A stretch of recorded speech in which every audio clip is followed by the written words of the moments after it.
Third unit is already completed. We have started today onwards. We have studied about user interface. In first class only we are already studied about what is user interface. Yes, sir. What is the role of user analysis, user interface analysis. What we have, why we are using user interface. The also study we are completing in our first unit. But in your separate user interface in your software engineering as a fifth unit. In fifth unit we have studied about user interface. What is the role of user interface? Why we are using user interface? What is the task they are performing? Why we are already providing the data in your golden form? Why they are using? How many types of rules are present? How many types of evolution is present? How we can implement the user design? They will learn in your fifth unit. So in first topic is your user interface is golden rule of user interface. User interface is nothing but it provide a what will we can say the user interface. User interface is a perform a mediator role in a computer and a system or a customer in a system. It nothing but it provide a interface between one customer or you can say system. That nothing but your one type of interface.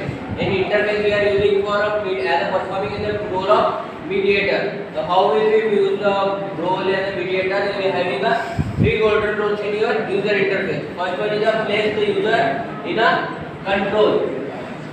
Place the your user in a control means we are if you control the if user having any quantity any what we can say they want to provide any information regarding their model. So we have to listen and if they are continuously talking, continuously providing a data. So what will happen? Your task will be increasing day by day. So how will we happen for controlling that purpose? We have to we have to take a analysis or we have to discuss planning communication regarding that user, what type of data you want, how will be we want the data, how will data will be performing, how we are implementing. So what will happen that customer will be not asking us so many questions. So many questions they are not asking that your work will be they provide the work will be in the list. Why the work will be in the list? Because we already told that I want this project.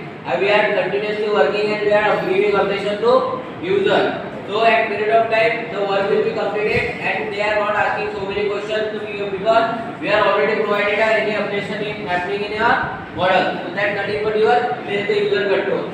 Third point, second, reduce the user memory load.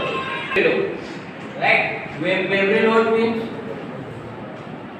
we are continuously working at period of time. What will happen? Our hard disk memory at mobile memory will be stuck.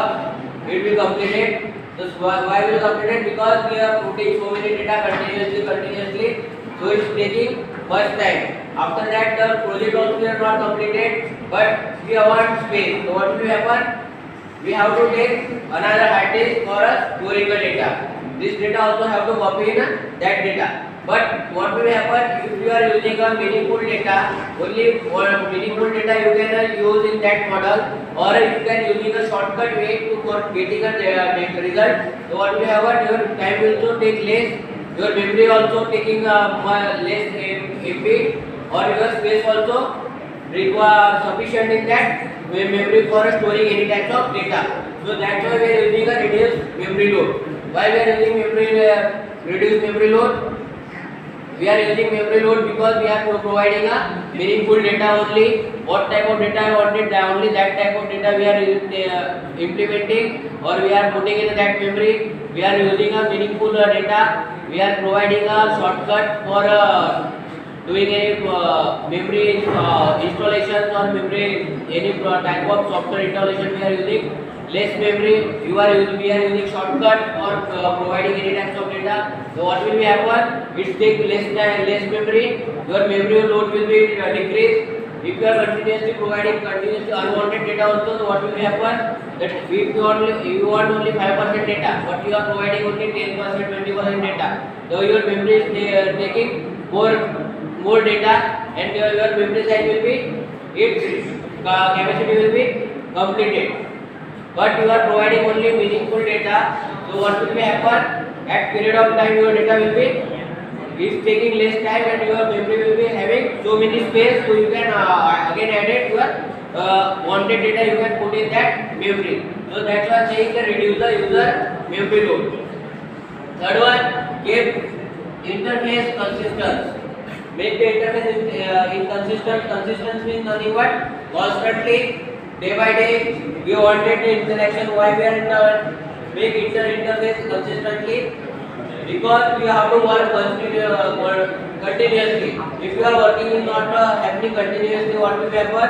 The memory will be of the user. They are having so many frustrations. Why are not providing my?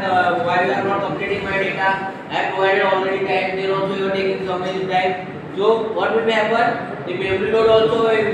Your user having also they are having less memory problem. More money problem they can access.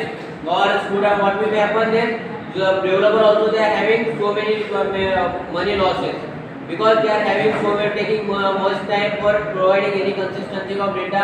They are using any type of data and placing any type of memory is taking much more time. So what will happen? The interface is not happening in a consistent way. Is taking one data is completed. After that, for completing of second data, they have provided only 10 days, but you are taking 20 days or 30 days. What will happen? The money wasting, time wasting, the interface will be what will happen? They are having some communication gap will be happening in that user and customer. So what will happen? For that purpose, we have to use reduce make interface consistently. That is nothing but your three types of golden rules in your user interface. Understand?